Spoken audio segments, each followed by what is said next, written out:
This is the Cortex Athletic Review. I'm your host, Evan Carrillo, and each week I dive into the research to distill and relate sports science and psychological peer-reviewed literature to modern-day coaching and athletic development with a slight bias to hockey goaltenders.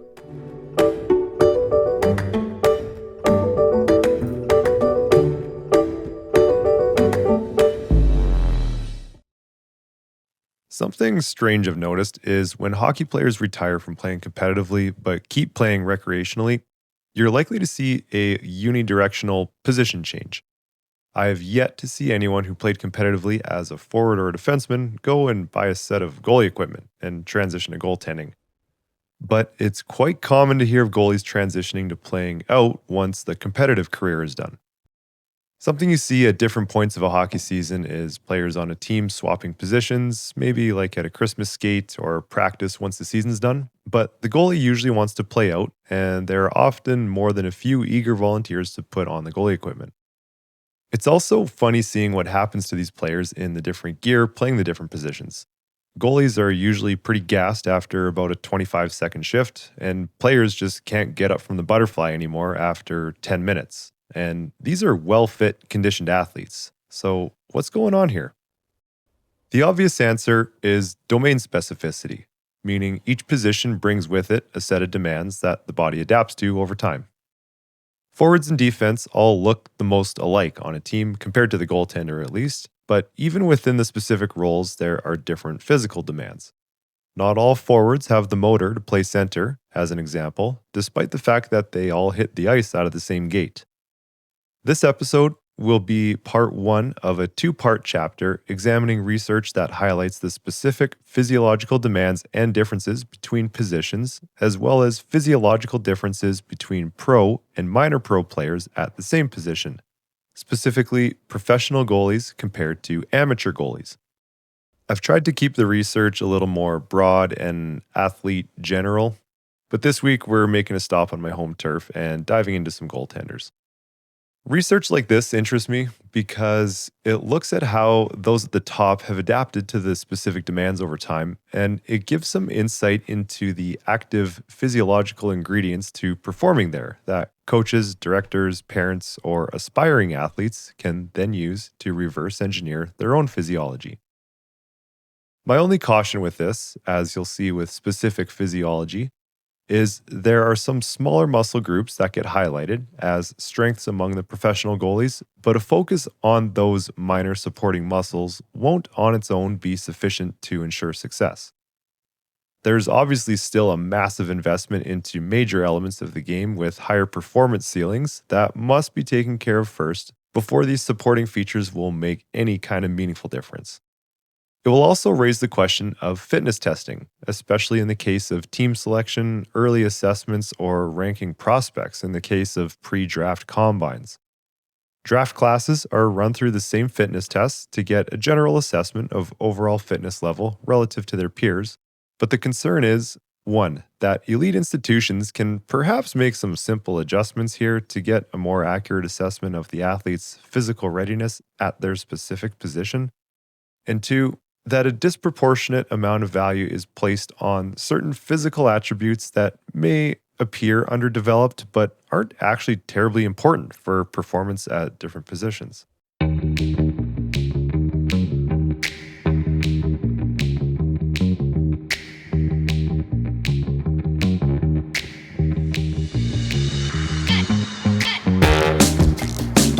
It's always surprised me how little peer-reviewed literature exists specifically on goaltenders given the unique athletic demands.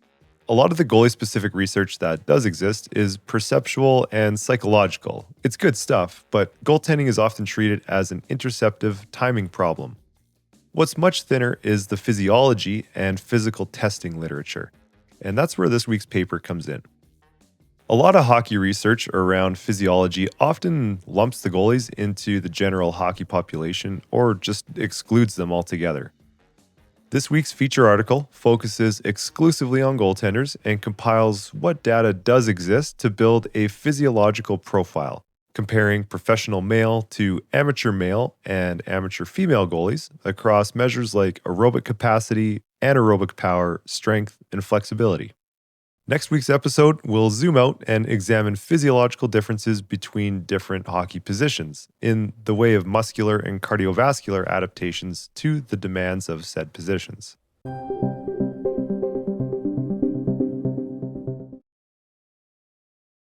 The article this week is called Ice Hockey Goaltender Physiology Profile and Physical Testing, a Systematic Review and Meta-Analysis.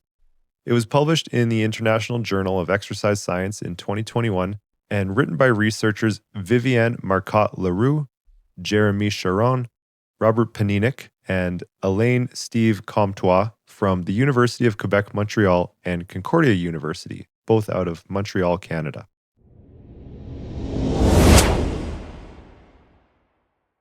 Now, in a perfect world, researchers would have all of the pro and amateur goalies in one facility, run them through all the tests, and just do a straight up comparison of the results. Unfortunately, that's just not a real thing, so researchers had to find a creative solution to get an accurate representation. Thus, this paper is not a single experimental study. As previously mentioned, it's a systematic review and meta-analysis, which means the authors didn't collect any new data themselves. Instead, they systematically searched the existing literature, extracted relevant studies, and statistically combined the findings to build a clear picture of what we actually know about goaltender physiology. They followed something called a PRISMA framework, which stands for Preferred Reporting Items for Systematic Reviews and Meta-Analyses. It's a standardized protocol for this type of compilation research, and it searched 6 electronic databases including PubMed, Scopus, Sport Discuss, and Google Scholar. Their initial search returned 634 records. Maybe goalies are somewhat well studied after all. But after removing duplicates, screening abstracts, applying inclusion criteria, and reviewing full texts, 12 studies were left that met the final criteria. Maybe goalies aren't that well studied after all.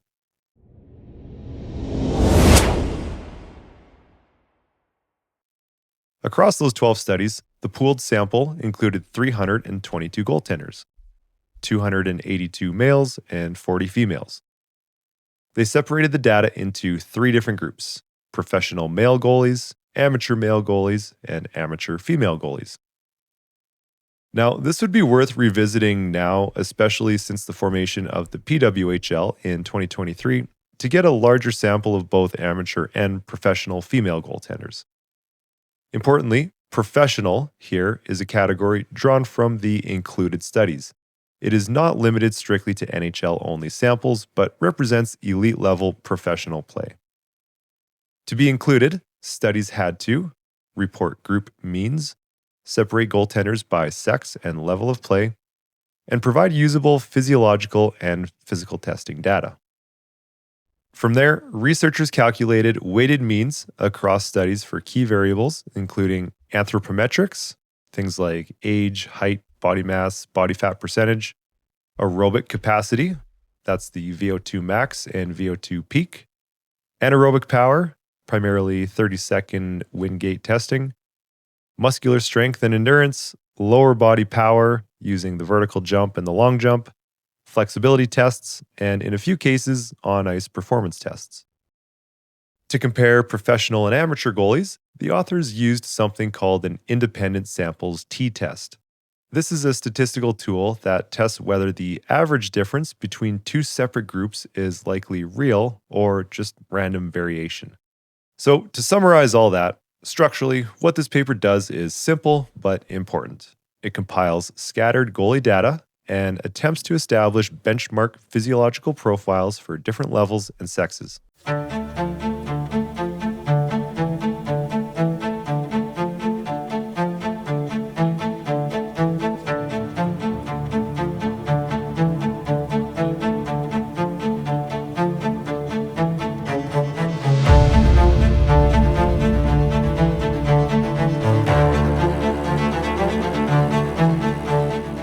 Across all of that pooled data, here's what they found.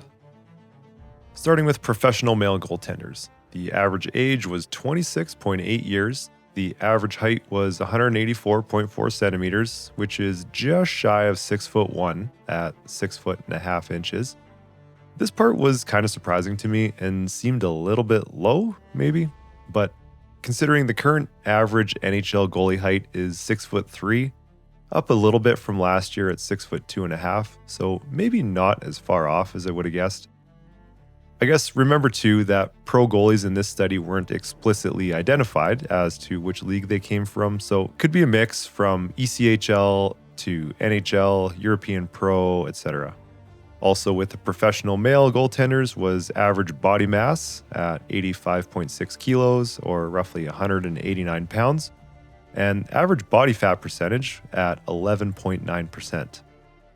Comparing that with amateur male goaltenders, with an average age of 18.1 years, an average height of 185 centimeters, or about 6'1", an average body mass of 83.9 kilos, or 185 pounds, and an average body fat percentage of 10.5. Finally, the amateur female goaltenders, they had an average age of 21 years, an average height of 164.9 centimeters, which is about 5'5". Average body mass was 63.4 kilos, or roughly 140 pounds, and an average body fat percentage of 22.1%. So what about that is actually significant? Professional male goalies were heavier and had a higher body fat percentage than amateur male goalies. Height between professional and amateur males was not significantly different. Amateur males were significantly taller and heavier than amateur females, and amateur females had a higher body fat percentage than both the male groups.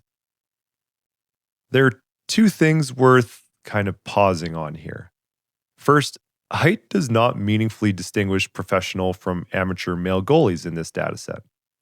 The average difference is negligible.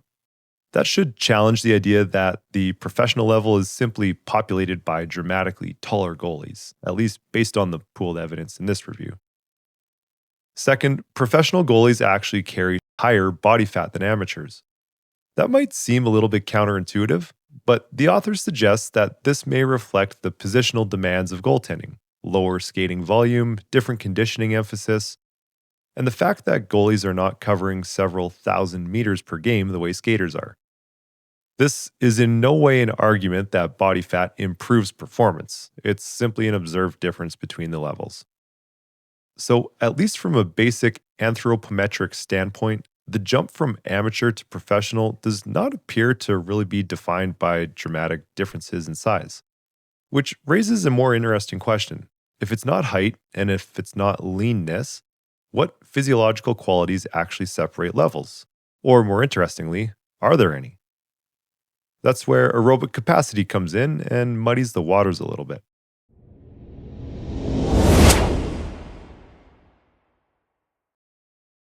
In this paper, aerobic fitness was primarily measured using the VO₂max or VO2 peak, depending on the original study. The authors treated those as equivalent for the purpose of this pooled analysis. Here's what they found. Professional male goalies' average VO₂max was 49.9 milliliters per kilogram per minute. Amateur male goaltenders' average VO₂max is 55.7 milliliters per kilogram per minute.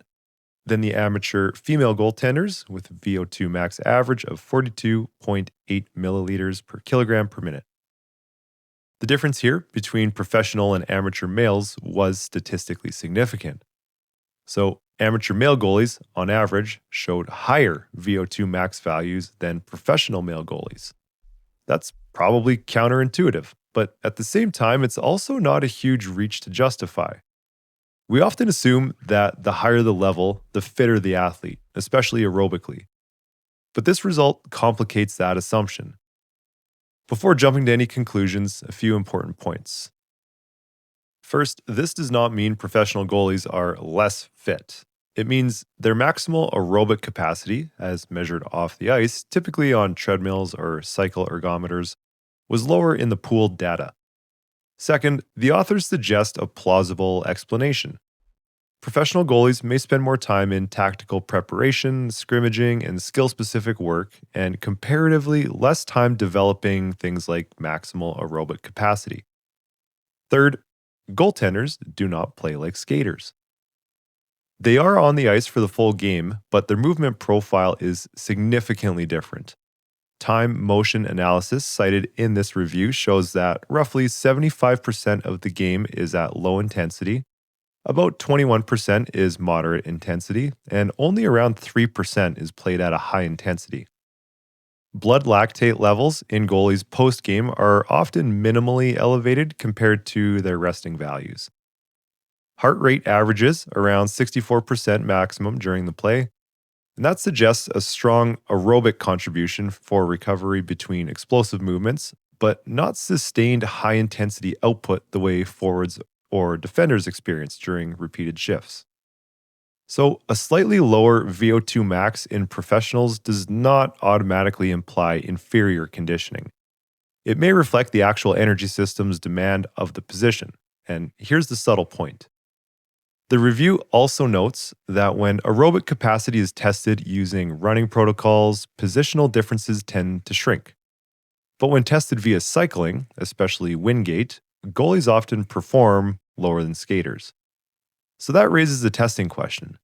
Are we measuring general aerobic fitness, or are we measuring position-specific energy system demands? This distinction matters because if VO₂max does not strongly distinguish professional from amateur goaltenders, and if it does not correlate strongly with NHL career outcomes in other cited research, then its weight in evaluation should probably be interpreted pretty carefully.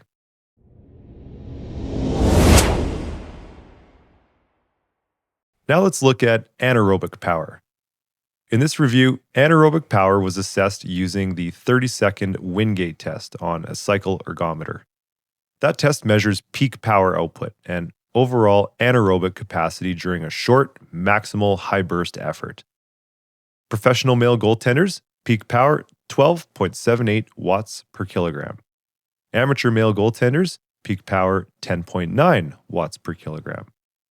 That's a statistically significant difference that makes a little bit more sense. Unlike aerobic capacity, where the amateurs outperformed the pros and showed a higher VO₂max, professional male goalies demonstrated greater relative peak anaerobic power on the Wingate test. The authors describe goaltender movement as fast, repetitive, and explosive, separated by lower intensity periods that allow for recovery. I'd suggest watching ISOCAM footage of NHL goalies to see this in action. There's a really cool YouTube channel that shows these called SensFan0206. Anyway, anaerobic power, the ability to generate force quickly, appears more aligned with positional demands than maximal aerobic output. But the authors note another caution. The Wingate test is cycling based. Goaltenders don't cycle in games. They push laterally, drop vertically, rotate, and recover from all kinds of asymmetrical positions. So while the Wingate gives a standardized measure of anaerobic power, it's not a perfect biomechanical match to the crease movement that the goaltender spends so much time practicing. Interestingly, when compared to forwards and defenders in other included studies, goalies often performed lower on the Wingate than the skaters did. That may reflect the fact that skaters train repeated sprint capacity in straight line speed more directly. But when comparing professional to amateur goalies specifically, the professional goalies demonstrated greater relative peak power. So, at least within the position, anaerobic output does appear to scale upward with level. If aerobic capacity doesn't clearly separate the levels, but anaerobic power does, that begins to hint at which energy system qualities may matter more for progression within the position.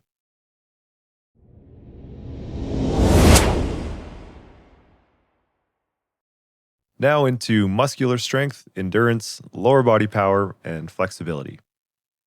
This section is a little bit more fragmented because not every study measured the same variables, but a few patterns did emerge. Starting with upper body strength and overall endurance. Compared to amateur male goaltenders, professional male goaltenders demonstrated greater combined hand grip strength and greater abdominal muscular endurance. Grip strength averaged 120.7 kilograms combined in professional males and only 109.1 kilos combined in amateur males. That's another statistically significant difference. When compared to forwards and defenders in other studies, goalies often show lower upper body strength overall, which, based on the demands of the position, kind of makes sense. But within the position, professional goalies showed stronger grip values than amateurs. Grip strength is one of those low key, sneaky physical attributes that actually matters more than you might think, but is also an example of something that, on its own, probably isn't sufficient for noticeable performance increases. Grip strength is especially apparent for stick control and resisting rotational forces when making stick saves on hard shots, as well as clean catches and the ability to close the catcher without involving the rest of the arm, and rebound control off the blocker as well. Although the paper is careful not to claim causation here. More consistently, the authors highlight core muscular endurance as relevant. Professional male goalies demonstrated greater abdominal endurance than amateur males. Core stability, as we know, is biomechanically important for stabilizing during lateral pushes, controlled abrupt direction changes, maintaining posture, and protecting the lower back. I also think of it as important for separating what the lower body's doing from what the upper body's doing. So during any mobility, the upper body doesn't have to get involved in any direction changes.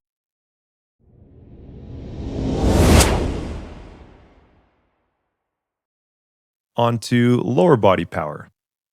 Lower body power was typically assessed using the vertical jump and the long jump. Interestingly, the review did not find consistent large positional differences in vertical jump performance between goalies and skaters, and when comparing professional and amateur goalies, there was also limited data available. At the amateur level, male goalies outperformed amateur females in the vertical jump, which is expected given the sex based differences in lower body power. But overall, lower body power appears to be important across all positions, not uniquely elevated in goalies.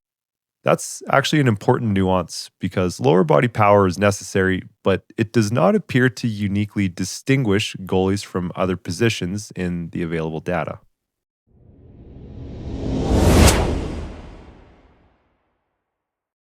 Now to flexibility. This is where goalies clearly stand out. Flexibility was most often measured using the sit and reach test. Across multiple included studies, goalies demonstrated greater flexibility than forwards and defenders, and that makes biomechanical sense. Goaltenders require high levels of hip internal rotation, abduction and external rotation, frequent butterfly positioning, and rapid recovery transitions, as noted by the authors.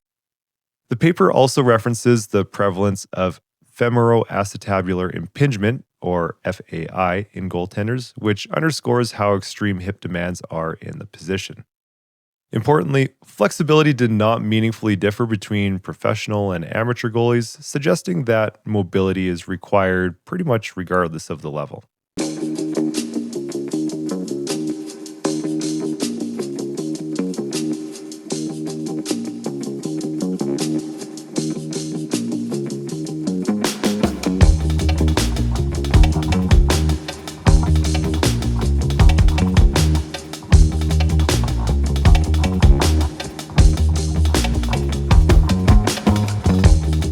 So, what does all this mean for testing and evaluation? General fitness measures do not map perfectly onto position specific performance. Professional male goalies in this pooled data had lower VO₂max than amateur males, but higher relative peak anaerobic power, greater grip strength, and greater abdominal endurance. Height did not clearly separate the levels, and flexibility distinguished goalies from skaters, but not professionals from amateurs. So if we're running standardized fitness batteries at combines or development camps, what exactly are we measuring and why? If VO₂max is higher in amateurs than professionals, then maximal aerobic capacity alone cannot be the primary physiological bottleneck separating the levels. I would also suspect that aerobic capacity would be higher and body fat would be lower for NCAA goalies compared to, say, major junior or professional goalies, simply due to the differences in travel and gameplay compared to practice and training ratios. That doesn't mean aerobic fitness is irrelevant. It supports recovery between explosive movements, and it supports training volume tolerance. But it may not be the defining limiter. Similarly, if vertical jump performance does not strongly distinguish goalies from skaters, and if the Wingate test is cycling based rather than skating based, then some of the commonly used assessments may only partially reflect actual in game demands. That's not a critique of testing, although it kind of sounds like maybe it is, but it's more a reminder of what testing can and cannot tell us. The standardized lab tests measure general power, general aerobic capacity, general strength, and general flexibility. They do not measure crease-specific movement efficiency, recovery mechanics from the butterfly, push modulation and edge release timing, or reads or edge control. Those live in technical and perceptual domains. So if we overweight generalized lab metrics, especially when comparing across positions, we risk drawing conclusions that aren't fully aligned with the task demands. I've even seen coaches at some levels cut goalies from their teams based on things like long distance running. I acknowledge that there is an argument to be had there, that greater overall fitness is probably a reflection of discipline, work ethic, and athletic capacity, but there's an overreach that's easy to hit there as well. There's also a developmental implication. If coaches or parents look at isolated data points, grip strength, hip mobility, core endurance, and assume that emphasizing those in isolation will produce elite performance, they may be misinterpreting what this review shows. Professional goalies have many endearing qualities, so if something like grip strength is well below performance parameters, performance will likely suffer. But world-class grip strength on a low-skilled goalie won't turn that goalie into an elite performer. The performance parameters on that individual physical attribute has too low of a ceiling. The research simply just describes the characteristics that are present at the top. It does not establish a linear training prescription. Supporting physiological traits really do matter. But they sit underneath major performance drivers: technical efficiency, movement skill, and game reading ability. This paper gives us a snapshot of the physical scaffolding. It does not give us the full blueprint of performance. And importantly, the authors themselves note that the evidence base remains quite small, particularly for the female goalies and for on-ice testing. So the responsible conclusion here isn't, we now know exactly what builds elite goalies. Instead, it's, we have a clearer physiological outline, but there's still some work to be done.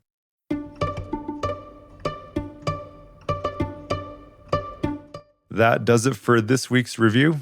Next week, like I said, I'll zoom out and review research that examined the physiological makeup of NHL players over a 26-year span, comparing the differences between positions on a team.